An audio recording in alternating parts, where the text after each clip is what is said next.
21 de octubre del año 1600. Los ejércitos del Este triunfan sobre las tropas que apoyan a Toyotomi Hideyori. El futuro del archipiélago japonés queda decidido.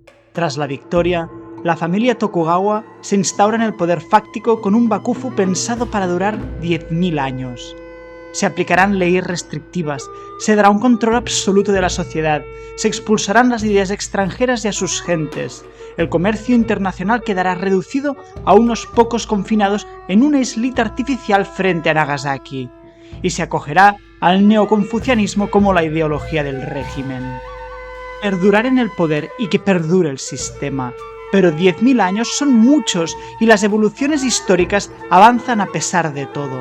Si el Bakufu Tokugawa llegó a su fin 260 años después de su triunfo, no fue solo por la intervención extranjera y la llegada de nuevos sistemas con un poder bélico y científico que desbordaba su anacronismo cerrado. El propio sistema llevaba décadas en decadencia. Las propias dinámicas internas diezmaron sus logros y sus fragilidades ganaron terreno, trayendo hambruna, corrupción y decadencia. Cabe preguntarse con la caída del Bakufu que logró sus objetivos, ¿algún sistema puede perdurar en el tiempo?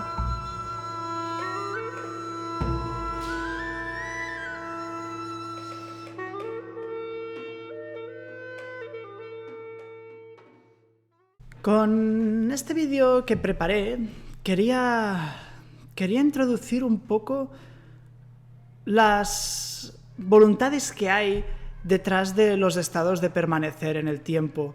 Nos encontramos en el año 1600, la reunificación de Japón, un país que llevaba más de 200 años en una división política, con diferentes familias feudales enfrentadas y con el poder teórico, el de los emperadores, cada vez más reducido a una simple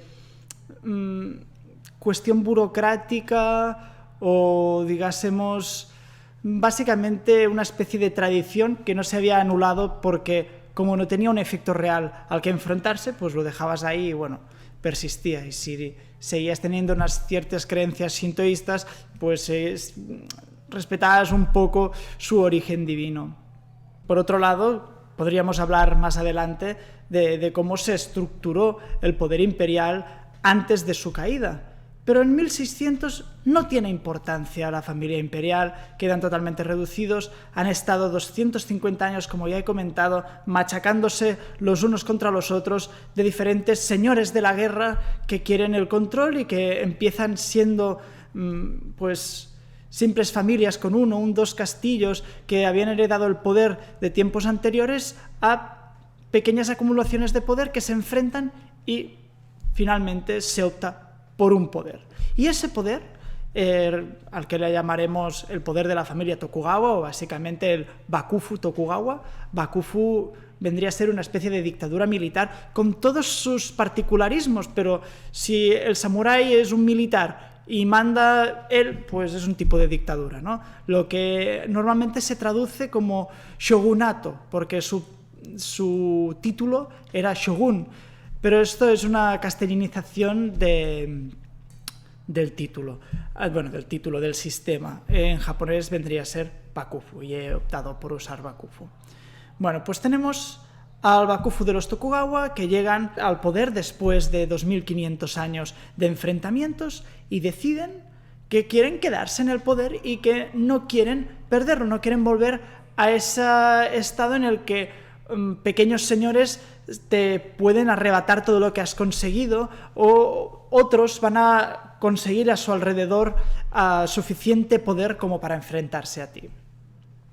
Y para ello, a lo largo de tiempo, no va a ser su primer gobernante, no va a ser Ieyasu Tokugawa, o como tendríamos que decir, porque tendríamos que poner primero los apellidos, Tokugawa Ieyasu, sino que se va a dar entre los tres primeros, él, su hijo y no sé si era su nieto, la configuración de este sistema pensado para perdurar. ¿Y cómo lo van a hacer? A partir de leyes muy restrictivas, a partir de intentar ordenar la sociedad, como bien comentaba así de forma general en el vídeo, hechos concretos podríamos decir que se regulaba hasta la ropa y los colores que tenía que llevar la gente en una especie de categorización, poner la sociedad en diferentes estratos, los militares, o sea, los samuráis, el estrato de los campesinos, abajo los comerciantes, pero que en realidad, a pesar de que están más denostados, van a tener una posición intermedia y cada vez más alta a medida que la sociedad japonesa en este periodo se vaya aburguesando, vaya teniendo una especie de preparación premoderna, no paralela a la europea, pero sí que a la larga va a ayudar. Y debajo de todo los eta, todas esas personas que quedan fuera de la condición social. Pues esto queda muy marcado, mucho más de lo que vendría a ser los escritos del siglo X-XI aquí en Europa, que marcaban la división de la sociedad en tres: guerreros, campesinos y eclesiásticos. Aquí es por ley. Y al final, lo que da estructura a todas estas ideas va a ser lo que se conoce como neoconfucianismo. El neoconfucianismo es un corriente de ideas que viene de China, parten de las enseñanzas de Confucio, Mencio y otros autores de mediados de principios de nuestra era, hacia el 400 antes de Cristo, 200, hablo de memoria, podría haber fallos para que entendáis, más o menos en ese momento. Pero que en el siglo XI cierto autor hace una recopilación de textos, decide cuáles van a ser cánones, cuáles van a ser importantes y hace una reestructuración a partir de las ideas previas, de unas ideas que seguían teniendo importancia en China, pero que habían perdido ante, por ejemplo, el budismo. El budismo afectó muy negativamente al poder y al monopolio de la mente de las poblaciones chinas del continente. Esto pasó en el siglo XI-XII, llega en el XVI a Japón y va a marcar cómo debe ser un gobierno, ¿no? Y para los confucianos va a ser muy importante el tema de la justicia digna y, por tanto, en cierta manera no es solo quedarte en el poder, que esa va a ser la premisa esa va a ser la premisa de este sistema del Bakufu. Pero también hay una voluntad de hacer las cosas de cierta manera, y se supone que esa manera debería ser la definitiva. Al final es complicado porque, como bien se apunta, todas las inercias que hay dentro llevan a evoluciones, llevan a cambios, llevan a necesitar adaptarte constantemente, y al final siempre es un equilibrio entre lo que se quiere hacer y lo que se puede hacer, o con lo que uno quiere que pase, ¿no? Son tres factores que afectarían. Y es un buen ejemplo de un sistema que en cierta medida consiguió lo que se proponía. Vale, 10.000 años, como decía en el vídeo, puede que no, es una manera de hablar. Es como en Europa tenemos muy claro, o en Europa o en Occidente, uno de los números que nos viene como muy grande a la cabeza es el 1000. En cambio, no sé si es por la forma que tienen de escribir los kanjis, incluso cuando yo estudiaba japonés, supongo que me podrías corregir, pero donde se pone el punto es en el 10.000, no en el 1000. Y por tanto hay la idea, ¿no? El propio Banzai tiene esa connotación de ese periodo de tiempo de 10.000 años. Pero la idea es perdurar. 10.000 es como decir estar eternamente, un sistema que funcione mi generación, la siguiente, la siguiente, la siguiente, la siguiente, y así, bueno, 10.000 años, ya veremos qué haremos, ¿no? Lo consigue durante 250 años. Consigue que muchos señores de la guerra ya no puedan hacer uso de su fuerza. Les van a controlar, les van a reducir el poder, van a haber intercambios según alianzas, y finalmente se consigue esa paz, ese control absoluto, esa perfección estatal, digásemos. Y acompañado, pues, de todas esas controles más allá de los propios señores, de absolutamente toda la sociedad. Un punto remarcable sería, por ejemplo, el hecho de aislarse casi totalmente.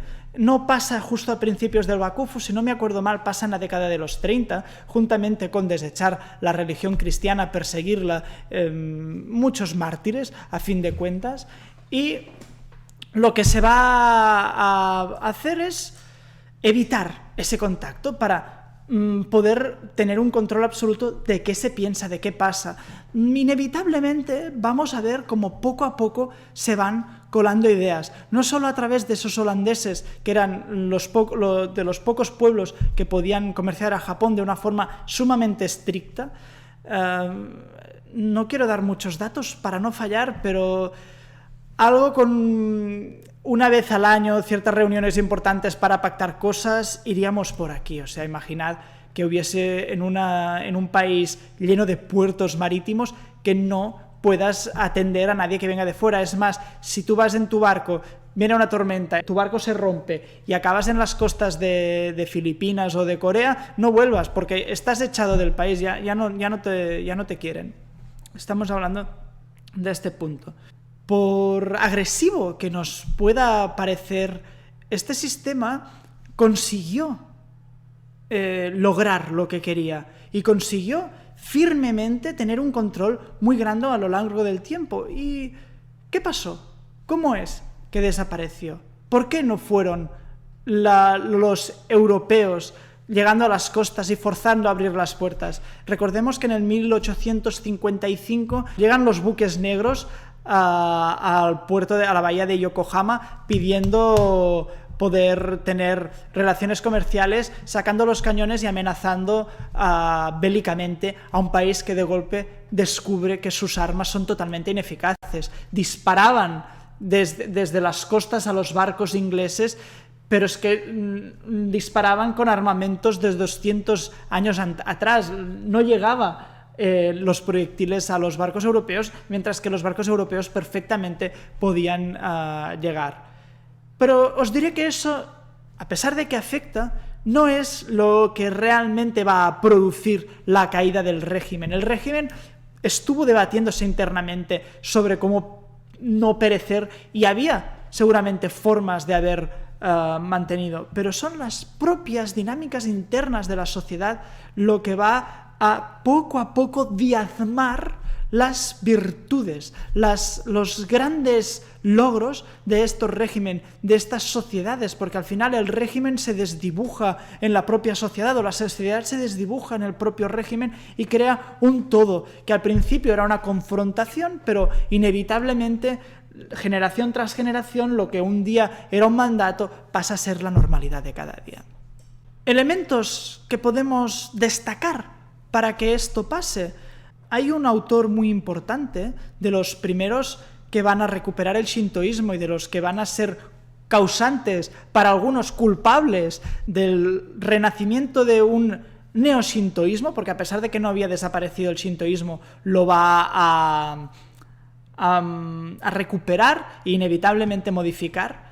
Encontramos en sus textos ideas tan curiosas como, por ejemplo, que Japón era una nación superior porque cuando hubo el diluvio universal, y el diluvio universal es evidentemente el diluvio universal de la Biblia, no se hundió. Fue el único país del mundo que estuvo a flote. Un poco de falta de física y de comprensión de cómo funciona el nivel del mar y estas cosas, pero ahí está, ¿no? La nación más superior a todo el mundo. Pues esta idea que es un protonacionalismo y que va a tener una gran importancia en el Japón Meiji y en el Japón de la Segunda Guerra Mundial, va a ser el causante precisamente de que el régimen anterior caiga, porque hay una contraposición. Ellos no son shintoístas, son confucianos, y a pesar de que el confucianismo es una comprensión filosófica del mundo, también es una religión. Es como hacer filosofía desde la creencia cristiana, pues el confucianismo hace filosofía desde la creencia del propio confucianismo.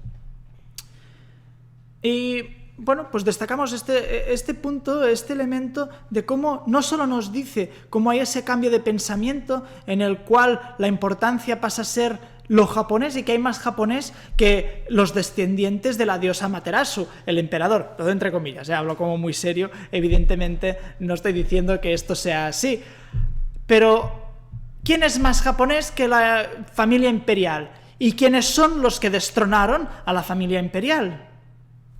Los samuráis, y por tanto van a ser los propios samuráis de las islas del sur, que habían quedado apartados, marginados debido al poder de los Tokugawa, los que van a favorecer ese cambio de sistema. Y va a ser la propia sociedad que va a tener toda una serie de cambios internos que van a destruir algo que funcionaba. No es que dejase de funcionar, es que se dejó de adaptar, es que quedó caduco y no supo adaptarse o no pudo adaptarse o ya no estaba a tiempo para ello.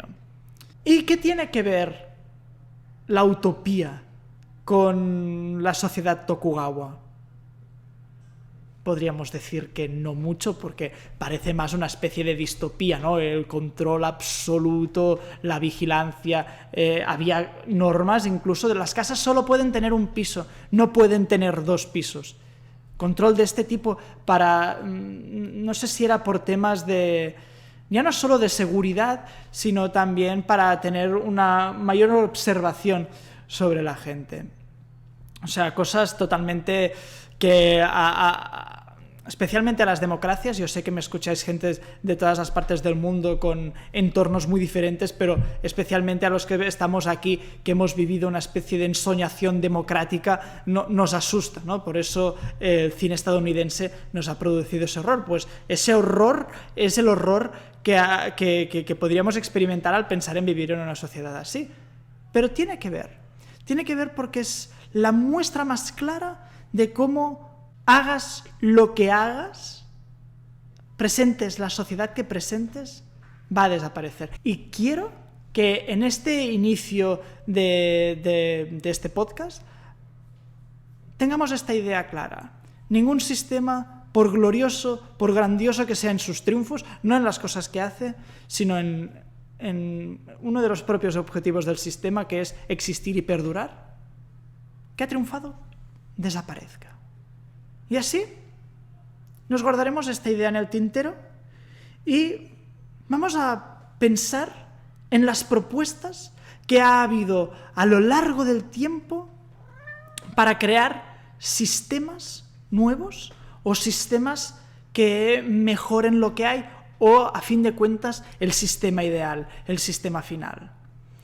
Y para ello, pues podríamos empezar nombrando las propuestas confucianas, que son muy extensas, porque no hay lo que es un canon confuciano. Pensad que, por ejemplo, Mencio, uno de sus ideas bases, igual que Rousseau, era el hombre es bueno por naturaleza, mientras que otros autores pensaban justamente lo contrario, el hombre es malo y por tanto el acercamiento que vas a hacer sobre qué se tiene que hacer con la sociedad va a ser diferente. Pero una de las bases que tenemos en el confucianismo es el saber como punto de partida para el bien. El sabio hace el bien. Y así nos ponemos un poco en filosofía clásica, en intentar estructurar todas estas definiciones a partir de esencialismos.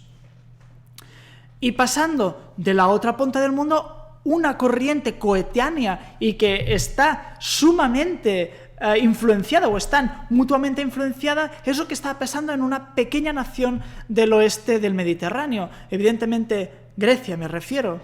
Ahí esos señores con túnicas en sus ciudades blancas, o así me los imagino yo, charlando en la plaza pública, en el ágora, iban pensando y pensando en qué podría ser al final una sociedad perfecta, ¿no? De una u otra manera intentaban eso. Y así, si cogemos, por ejemplo, una obra en la que ya queda resumido muchas de las propuestas que iremos viendo con todas las variaciones, que es la República de Platón, queda expuesto varias cosas, como bien la anoto, ¿no? Por ejemplo,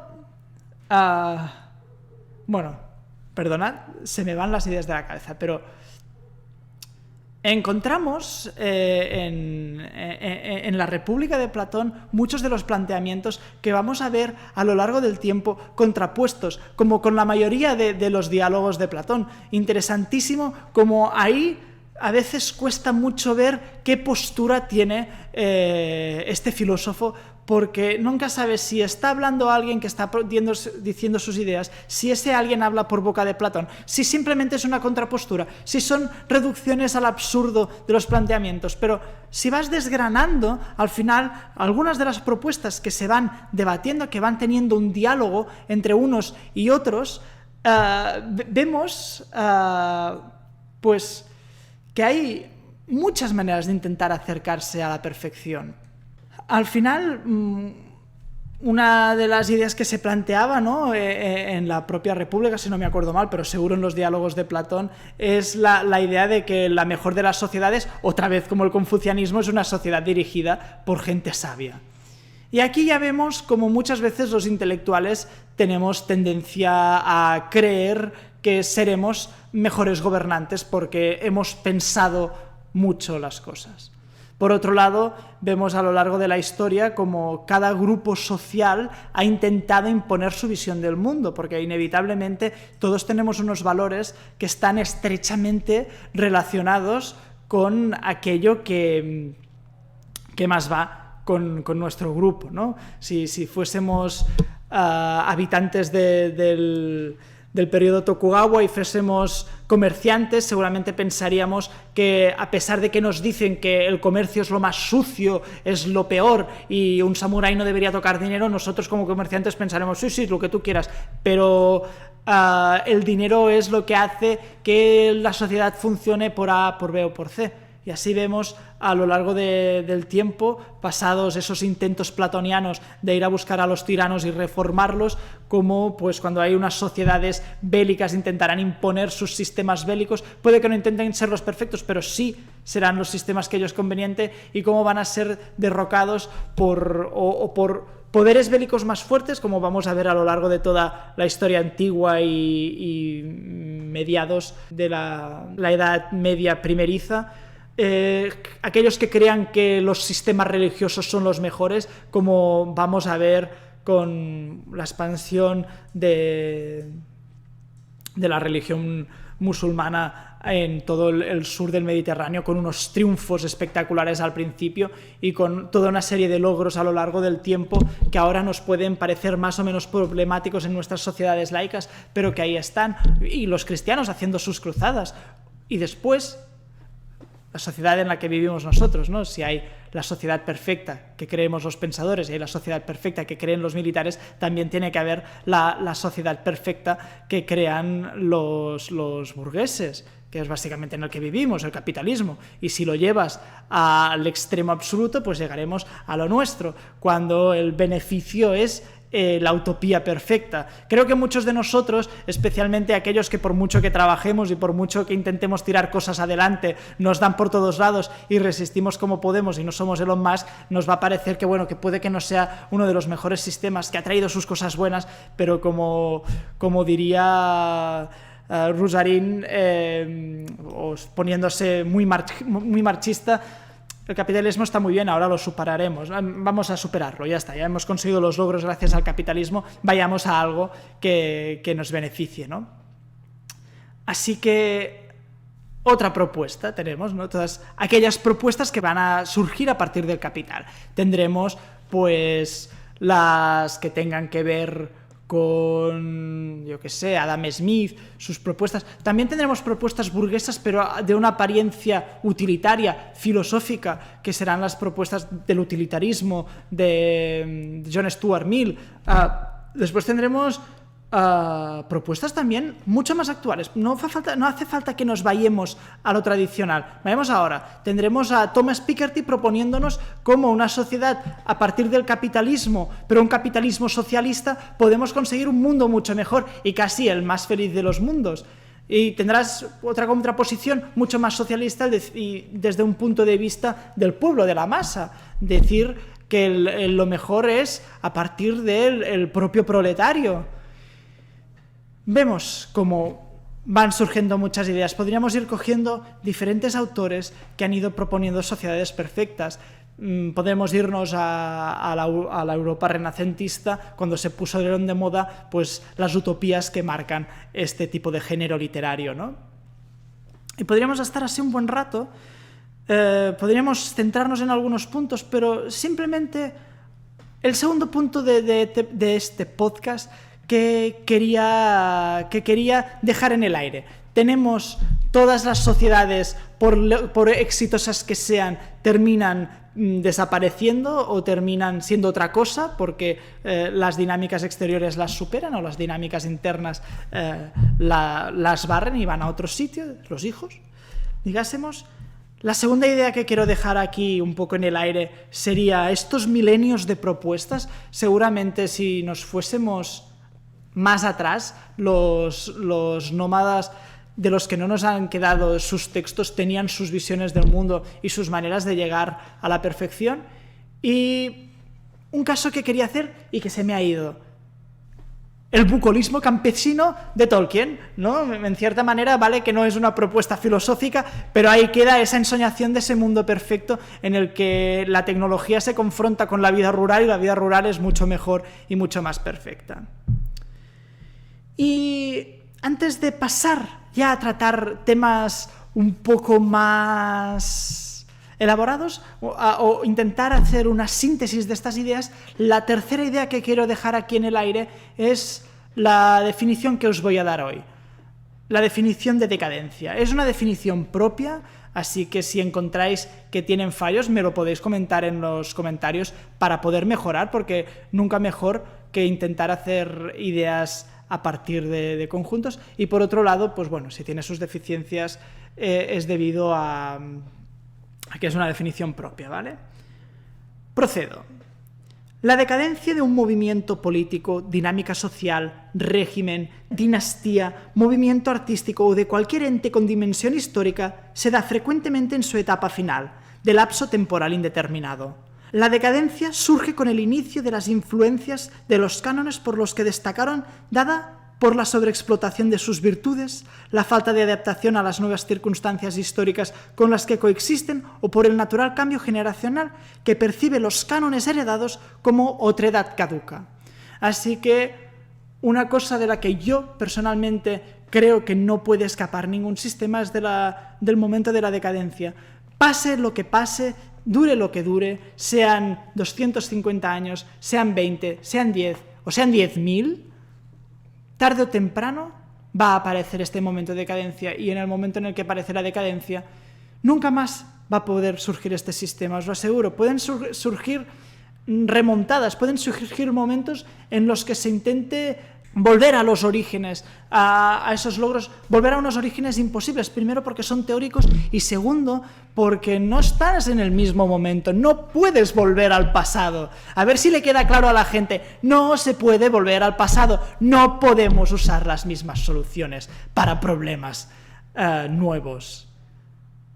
Vamos a inspirarnos, vamos a influenciarnos, pero no intentemos, porque eso acaba mal, os lo aseguro. Podríamos buscar ejemplos históricos, si queréis nos dedicamos más tarde.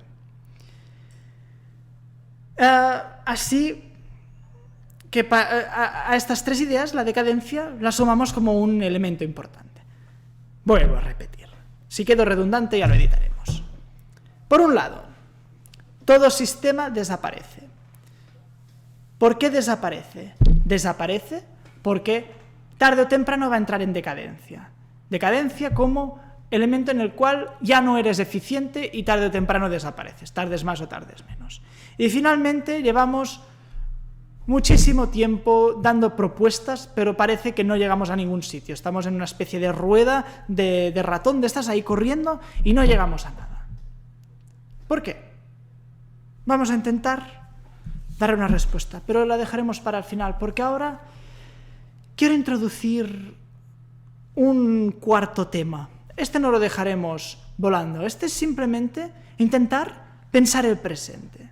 Hemos estado retrocediendo a la historia, nos hemos ido por un lado a Japón mucho rato porque me gusta mucho y es lo que conozco, hemos navegado por otros sitios a lo largo de mis conocimientos históricos y hemos dado unos apuntes, unas ideas. Pero, ¿y ahora? ¿Ahora en qué vivimos? ¿Vivimos en un momento de esplendor? ¿Vivimos en un tiempo de cambio? ¿Vivimos en plena decadencia? Es un poco todo, porque en esta tardomodernidad todos los procesos se dan tan rápidos que los auges y las caídas se suceden tan rápidamente que estás en auge y en caída constante. Aunque os diría que si estamos en un momento de auges y caídas constantes es un periodo en sí mismo y por tanto lo podríamos estudiar como una especie de grupo lleno de subgrupos con vectores en direcciones opuestas pero que al final suman en una única dirección, ¿no? ¿Qué es hoy? ¿Qué estamos viviendo en estos momentos? Hace unos días, cuando hice el otro podcast, llegó una persona que yo tengo la teoría de que entró llamado por el título que tenía en ese momento tenía mucha más relación con el contenido de pensar el arte antiguo. Ahora lo he cambiado un poco para adecuarlo más a lo que realmente fue, una conversación con el presente. Y este chico vino un poco a decir la suya y estuvo pues contradiciendo lo que yo decía, pero sin intentar mostrar diálogo. Y acabó llegando a uno de los últimos vídeos que hay en Así habló el IRTEM, el de los impuestos, ese vídeo que hice un poco... es de opinión, pero a la vez también intentaba dibujar un poco lo que yo creo que apunta hacia una sociedad mejor, ¿no? Precisamente lo que estamos hablando aquí. Y ese chico, una frase que dijo y me ha estado resonando todas estas semanas en la cabeza es: el liberalismo está muerto y su hijo el marxismo también, ¿no? Y no podía parar de pensar que me resulta sumamente errónea esa afirmación. Me resulta errónea entre algunos motivos. Podríamos apuntar, por ejemplo, en el que el liberalismo clásico, pues dada su continuidad histórica, entró en una especie de... Es que no diría decadencia, porque simplemente vivimos en una subetapa, la subetapa del neoliberalismo, pero aunque pongan neo delante y lo usemos así y ellos no lo quieran usar porque suena mal, yo también os diré que no es una etapa en sí misma, sino que es una propia etapa y podríamos debatir si es decadencia o no es decadencia. Para mí sí es decadencia. Lo que me asusta es pensar que puede que no estemos preparados para que haya una sustitución, ¿no? Pero evidentemente muerto no está. Está tan vivo como siempre, está tan vivo como cuando los grandes autores europeos del siglo XVII, XVIII y XIX teorizaban sobre él y llenaban el saber de un cierto conocimiento que a veces es muy interesante y otras veces es pura ideología, ¿no? Pero esa ideología nos afecta, esa ideología continúa hoy en día, rige los gobiernos, rige las economías, rige las ideologías. Incluso hemos sustituido, a mi parecer, la ideología de crear un ciudadano para crear entes económicos, ¿no? Ya no nos interesa crear personas en un sentido que podríamos dar a aquella persona cultivada y que intenta ser algo más que la masa orteguiana, tener criterio, a mi criterio. Y lo hemos sustituido por algo que es aún más liberal en estos nuevos conceptos de neoliberalismo, ¿no? Al final vivimos apocados a la creación de dinero. En cierta manera estamos aquí asustados estoy aquí de una u otra forma para crear posibilidades, porque nunca se sabe, a pesar de que esto es un gasto continuo, siempre hay esa esperanza y ensoñación de que caiga algo de dinero para poder sobrevivir y para poder ser algo más, ¿no? En un mundo en el que vamos lentamente desapareciendo, absorbidos por una ideología que no está muerta, que está aquí. Lo que estará decadente serán sus principios ideológicos, que dejan de estar sustentados en una creencia firme respecto a unos principios que puedan regir el mundo, para pasar a unos principios que rigen el efecto. Pero el efecto para ciertas cosas, no un efecto global. Y el efecto para esas cosas es la crecida de la cartera. ¿Y la crecida de la cartera de quién? Porque no es la crecida de la cartera de todos, a pesar de la regla del goteo, ¿no? La ley del goteo. Le damos toda el agua arriba y tarde o temprano va a bajar, ¿no? Hemos visto con empresas como Amazon, muchas de las empresas tecnológicas, eso no se da así, se acumula todo en ese punto y somos nosotros los que la alimentamos, no, la riqueza no se esparce, la riqueza se acumula. Así que el problema está aquí, pero no está muerto, pero no es utópico. Evidentemente es un sistema, como bien vamos notando, bien vamos apuntando a partir de todas estas anécdotas que voy sumando. No nos encontramos en una utopía. No nos encontramos en un sistema que funcione para todos. El shogunato Tokugawa tampoco funcionaba para todos. Sí, pero hay una cosa, el shogunato Tokugawa no había votaciones. Y aquí la mayoría de la gente que me seguís, espero que podáis votar. Yo supongo que sí. Pero, ¿estamos votando y sirve para algo? Entonces, el sistema que teóricamente está muerto. A eso sí que podríamos llegar, pero no tiene nada que ver con el liberalismo, porque el liberalismo, como demostró Estados Unidos con Pinochet, puede pervivir perfectamente con dictaduras. Y lo puede explicar Chile, porque es el caso más flagrante, pero si sigues a Naomi Klein en la doctrina del choque, a pesar de que es un libro periodístico, es un libro que nos da grandes indicaciones a los que no lo hemos vivido o lo estamos viviendo de una forma mucho más evolucionada en el siglo XXI, cómo liberalismo y dictadura casan a la perfección. Entonces lo que está muerto es la idea de un mundo en el que todos podamos tomar decisión a nuestro nivel, en el que nuestro granito en este mar de arena que es nuestra sociedad humana general tenga un efecto y me sume, pero no, en realidad hemos vuelto a las oligarquías económicas, aunque tú vayas y metas tu papeleta a la hora de votar. Y eso no estoy develando grandes secretos, pero quien piense que eso está vivo, pues sí, eso está muy muerto, a pesar de que tengamos el cadáver andante por aquí y parezca que el hecho de que haya un cadáver por aquí andante evite que podamos hacer algún cambio. Así que hemos asesinado ciertos principios que nos trajo el liberalismo, los hemos asesinado para mantener el liberalismo, pero él continúa en esta evolución histórica. ¿Esta evolución histórica le va a hacer entrar en decadencia? Yo diría que sí que estamos en decadencia, porque evidentemente parte de sus principios se han ido y parte de sus otros se han exagerado hasta tal punto que desbordan egoísmo, pero al final es egoísmo, ¿no? ¿Y qué hay del marxismo? Porque también le decía que el marxismo está muerto. ¿Está muerto el marxismo?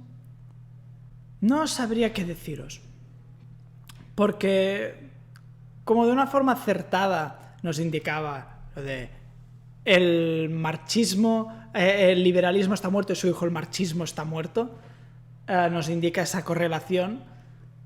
Mientras haya el uno, el otro inevitablemente va a estar ahí. Lo que sí que habrá perdido fuerza es un movimiento en unas fases terminales en estos momentos que habría preguntarse, ¿habrá un revival? ¿Habrá un heredero? ¿Habrá un movimiento que pueda cambiarlo? Yo estoy seguro plenamente de que sí, por las propias circunstancias, por el propio devenir de los autores. Pasa es que en cierta manera será una especie de evolución.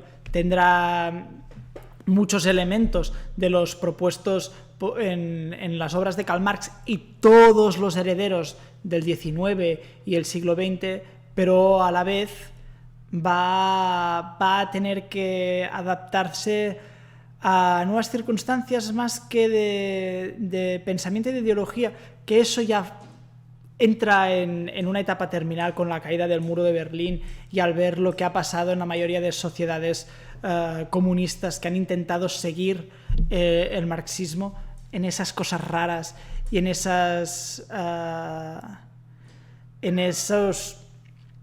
cosas que se llamaban comunismos pero que eran lo que eran, pero va a pervivir. Por tanto, haciendo un resumen de todo lo que viene a ser nuestro tiempo, digásemos que sí, vivimos inevitablemente en el liberalismo y nuestra solución tiene que evolucionar, más que desaparecer, cambiar o renovarse. Bueno, renovarse sí, evidentemente es evolucionar, pero debe entenderse a partir de otros puntos. Las ideas bases ya estaban en Platón, no las ideas bases del marxismo, las ideas bases de todos los movimientos ya estaban en una u otra manera en Platón, ya estaban en una u otra manera en los diferentes autores confucianos. Y, por tanto, las ideas a las que aspira el marxismo no van a desaparecer, no pueden morir, porque viven en el interior de todo el pensamiento que quiera un mundo mejor para todos, un mundo entendido a partir de un todos y no de un yo individual. Por otro lado, lo que sí puede que esté muerto es el materialismo del que parte. Puede que sea muy problemático intentar solucionar el materialismo capitalista a partir del propio materialismo. Y aquí podríamos entrar en un mundo metafísico, un mundo que da para un notas aparte, que podría darse, a ver si nunca me animo, pero vendría a ser que lo que se puede contraponer al materialismo es inevitablemente el idealismo.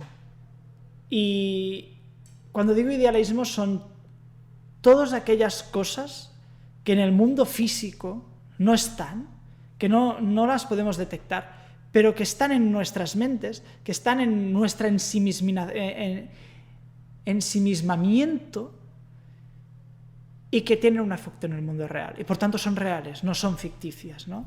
Al final la economía entera parte de muchos de estos principios. Así que intentar arreglar el mundo desde el materialismo o intentar arreglar los déficits del materialismo capitalista desde el propio materialismo, eso es para mí lo que debe cambiar, ¿no? Deberíamos pasar al idealismo, y ahí mi propuesta constante cuando hablemos de economía.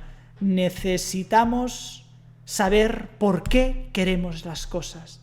Y eso no va a ser, si va a ser útil, no va a ser un utilitarismo de la felicidad ni un utilitarismo del bienestar, sino que van a ser ideas que están en nuestra naturaleza interior.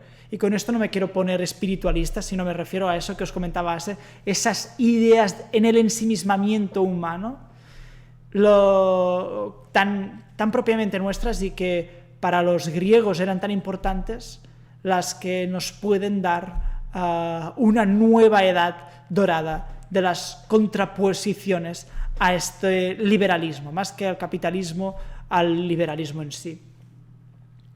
Con todos los problemas que tiene el esencialismo, porque evidentemente grandes críticas que se le pueden hacer esto es si realmente podemos definir nada como algo esencial o simplemente acercarnos a ello por comparación, por agrupación. Pero como os decía, no era el tema de este apartado. Creo que me he alargado durante mucho rato intentando hacer este análisis un poco panorámico o esta sección de nuestro tiempo para relacionarlo con las propuestas que han habido, las propuestas que han triunfado, y si vivimos en el triunfo o no vivimos en el triunfo. Y evidentemente, como la mayoría de las personas en porcentajes más elevados del 90%, creo que no vivimos en el triunfo de un sistema, sino que vivimos en el fracaso de un sistema que, por muy decadente que siempre lo veamos desde el aspecto intelectual, nunca termina de desaparecer. Digásemos que los burgueses, los comerciantes de Edo, que eran menospreciados por los samuráis por tocar el dinero, triunfaron, y desde la lejanía miramos, los militares no tanto porque van haciendo sus cosas y por ahí los tenemos, pero los intelectuales supongo que miramos desde nuestro sitio perdido con pena y lástima las evoluciones tan alejadas de nuestras propuestas. Así que no vivimos en el triunfo de un tiempo, vivimos en su decadencia, pero ¿va a terminar nunca esta decadencia? Vamos a intentar que sí, vamos a trabajar en ello. Para ir yéndonos ya hacia el final de esta reunión que hemos tenido aquí, quiero volver a este chico, porque la continuación a el liberalismo está muerto y su hijo el marxismo también está muerto, nos viene otro punto. Me decía como tenemos que dejarnos estar de debatir sobre cuál es el sistema bueno, cuál no, y dejar de estar en estas cosas y hacer que nuestras sociedades funcionen a través de la ciencia. Él lo explicaba de una manera muy concreta y supongo que si viniese por aquí se molestaría porque lo he dicho de esta manera. Si queréis saber en concreto qué nos decía este chico, id al vídeo sobre los impuestos. Básicamente nos hablaba de una especie de utopía científica. Y aquí podríamos ir a otro tipo de filósofos, los que desde el intelectualismo consideraríamos filosofías de segundas, pero que afectan muchísimo a la sociedad y por tanto tienen una fuerza importante en la evolución del pensamiento de nuestra era. Vayámonos un poco a las propuestas que nos daba Isaac Asimov en algunos de sus libros y ya veíamos que las sociedades científicas tienen sus problemas. Nos mostraba cómo, aún siendo científico, no garantiza que lo vayas a hacer bien. Supongo que una propuesta de un mundo llevado por la ciencia tiene que ver con la utopía platoniana de un mundo llevado por sabios, en cuanto a que los sabios de nuestro tiempo ya no son los filósofos, que serían los sabios decadentes, los sabios que vamos a desterrar porque a estas alturas son más inconvenientes que convenientes, después de darles un gran agradecimiento por su labor en dar inicio a la ciencia, y ahora los sabios vamos a ser los científicos, o van a ser los científicos. Pero presenta muchos problemas, porque al final una utopía científica, como le vamos a intentar llamar por ponerle un nombre, una utopía científica, ¿cómo decide primero quiénes van a formar la cúspide de esta sociedad científica? Por otro lado, ¿va a ser una sociedad meritocrática cuando ya vemos en nuestras carnes, pero como expuso creo que es Young en su libro en los años 50, las sociedades meritocráticas al final crean unos estatus y terminan buscando el propio beneficio? Después, ¿cuál es la manera? Pero ya no solo cuál es la manera, ¿por qué? ¿Con qué objetivo? Porque en cierta manera esta ciencia metafísica que es la economía ya tiene unos principios científicos para lograr unos ciertos objetivos, y si eres keynesiano buscarás unos, y si eres neoliberal buscarás otros. Así que, ¿qué principio vas a tener? ¿Cuál es el objetivo que vas a buscar? Volvemos a tener un problema, y al final, si vamos sumando toda la serie de cosas, llegamos a una especie de fascismos, o ecofascismos, si son científicos, o una utopía científica abocada a salvar el mundo. Pero bueno, es que hasta en eso nos podemos poner. ¿Cómo salvamos el mundo? ¿Nos dedicamos a reducir? ¿Nos dedicamos a investigar? ¿Despolucionamos o empezamos a hacer un decrecimiento tal que al final entramos en unos tiempos preindustriales para unos pocos? Porque evidentemente habrá algunos que lo van a mantener para poder continuar con el desarrollo de la técnica, los saberes y todo. ¿Vamos a tener una sociedad de castas para beneficiar? ¿Vamos a tener libre albedrío? ¿Cuál?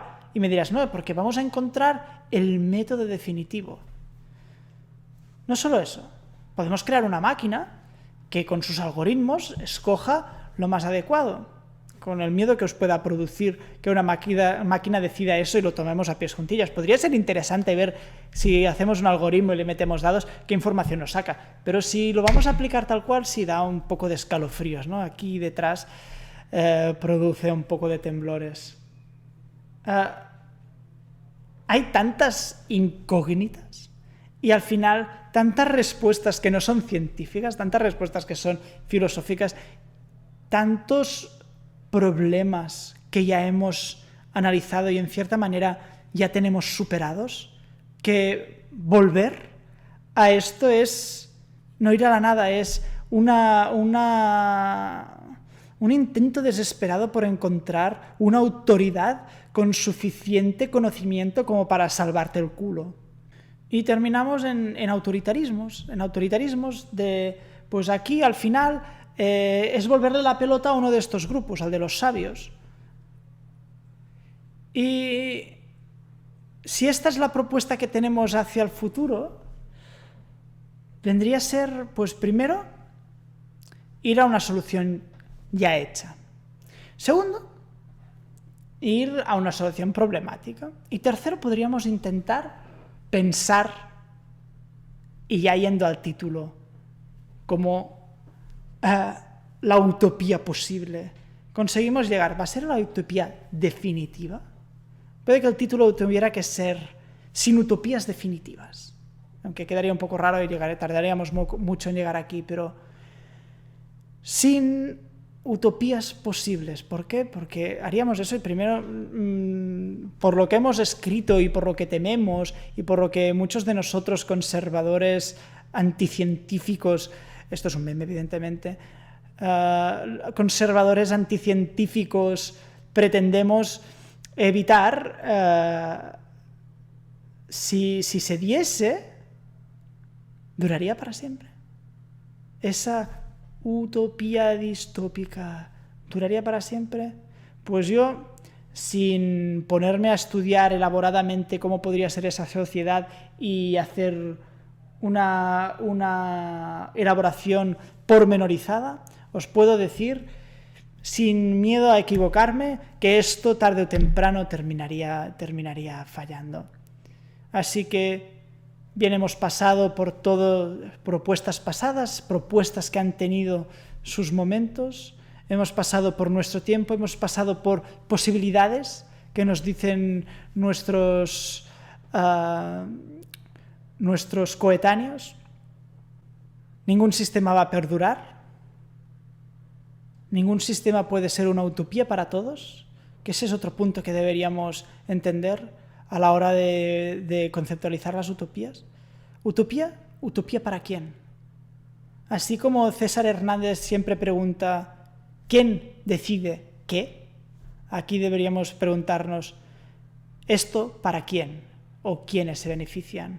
Y por otro lado, afirmar pues que por mucho que al final consiguiesen un mundo perfecto, su mundo perfecto duraría lo que duraría. Así que sí. El mensaje es que tenemos una existencia sin utopías posibles. Tenemos una existencia en la que, a pesar de que logremos triunfar, vamos a decaer. Y al final, también es decir, Yuk, ¿por qué has venido hoy que tienes todos tus aparatos, a ponernos tristes? ¿Qué pretendías con este podcast? Pretendía analizar el concepto de decadencia que me apasiona. Siempre he tenido una tendencia a la hora de escribir y a la hora de leer y a la hora de fijarme con los momentos finales de las cosas.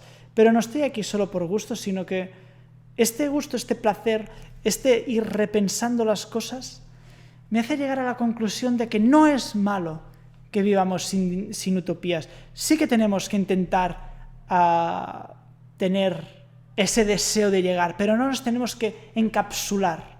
Nunca vamos a tener respuestas definitivas a los problemas, ni respuestas permanentes. Por tanto, si lo que queremos es conseguir un mundo más justo, un mundo más igualitario, un mundo más ideal para todos, tenemos que pensar constantemente el mundo. Y este sería el punto final, el punto que agruparía todas las ideas que hemos estado teniendo aquí. Voy a ser pesado, voy a repetir. Ningún Estado perdura por mucho que triunfe. Han habido muchas propuestas, la mayoría que se han puesto en práctica van a desaparecer o han desaparecido y han fracasado a pesar de haber triunfado en algunos puntos. La decadencia como concepto clave en todo esto, tarde o temprano, a pesar de que logres tener éxito en tus objetivos, tus propios éxitos van a dejar de ser eficaces, van a dejar de ser logros para empezar a pesar. Llegamos aquí en un tiempo difícil en el que tenemos que luchar y os digo, vamos a luchar, vamos a confrontarnos, vamos a pensar, vamos a reunirnos una vez al mes como mínimo con Yuk Canet en notas al margen para debatir cómo podemos hacer un mundo mejor. Y me dice que no podemos llegar a un mundo mejor. No, sí, podemos mejorar, pero vamos a tener que mejorar constantemente. Y al final el punto con el que quiero cerrar esto, el punto con el que quiero que os quedéis y llevéis con vosotros, es que nuestro papel como pensadores, nuestro papel como filósofos, algún día tendremos que hablar de eso de la filosofía, nuestro papel como filósofos es ser una especie de Sísifo torturado que sube la piedra una y otra vez arriba de la montaña para que al día siguiente volvamos a estar abajo y la volvamos a subir, y así constantemente. Y esta piedra es el repensar nuestro tiempo. La frase que he escrito para este momento: en el ahora pensamos y repensamos el ahora. Y eso es hacer y hacer y hacer, porque es la única manera de conseguir enfrentarse a que ciertas ideas tiránicas triunfen, a que ciertas ideas que son antivirtudes aristotélicas triunfen. Y cuando digo virtudes aristotélicas me refiero a la virtud aristotélica, como la mayoría de los que estáis aquí conoceréis, es eso de que la virtud está en el medio. Y inevitablemente muchos aspectos que cuando desbordan y nos afectan son negativos, con moderación pueden tener un cierto sentido. Querer a tu prójimo con moderación está bien porque permite que estemos aquí intentando hablar de justicia, pero querer excesivamente al prójimo a tal punto que te dé igual el resto, o ciertos prójimos, pues ya hemos fallado. Y vivir solo por el dinero y pensar que el beneficio es lo único que va a llevarte a los objetivos utópicos de un mundo ideal es, primero, llevar un mundo ideal a unos muy pocos, y segundo, crear un mundo mucho más imperfecto. Y al final nos va a quedar esto: subir la piedra una y otra vez, luchando contra todas las ideas, porque al final el papel del pensador, y especialmente creo que todos tendríamos que ser un poco anarquistas, es luchar contra el Estado, luchar contra, cuando digo el Estado me refiero al Estado, el statu quo, aquello que ha logrado el poder. Si el periodismo es ineficaz, si el cuarto poder político es tan fácil de corromper como hemos visto con todas las tramas que ha habido, lo que nos queda es ser nosotros aquellos que vayamos a poner el dedo en la llaga, pero no simplemente señalando, sino proponiendo cosas prácticas. Y sí, podemos meternos en debates interesantísimos sobre preceptos ideales, podemos intentar navegar hacia los idealismos, podemos crear modelos que vayan a perdurar por el tiempo y que vayamos a consultar y decir, a ver qué decía mi amigo Immanuel Kant, a ver qué decía Rousseau, a ver qué decía Confucio, Mencio, y vamos a decir, vaya, qué desastre, este mundo es terrible, vayamos, esta idea es salvable, esta no. Y después vayamos y lo apliquemos. Porque, repito, en el ahora pensamos y repensamos el ahora. Y ese es nuestro deber, ser los Sísifo filosóficos. Bueno, espero, no sé si alguien habrá estado aquí a lo largo de todo este podcast. Lo que es el podcast lo vamos a dejar aquí porque me estoy quedando sin voz, porque estoy un poco constipado y está todo en el cuello muy irritado y yo hablo con mucha intensidad, me pongo pasional. Espero que os hayáis divertido, que hayáis podido sacar algo en provecho y que hayáis podido pues, disfrutar un ratito aquí a mi lado como yo puedo disfrutar. Exponiendo ideas, debatiendo, pensando. Así que yo voy a cortar aquí.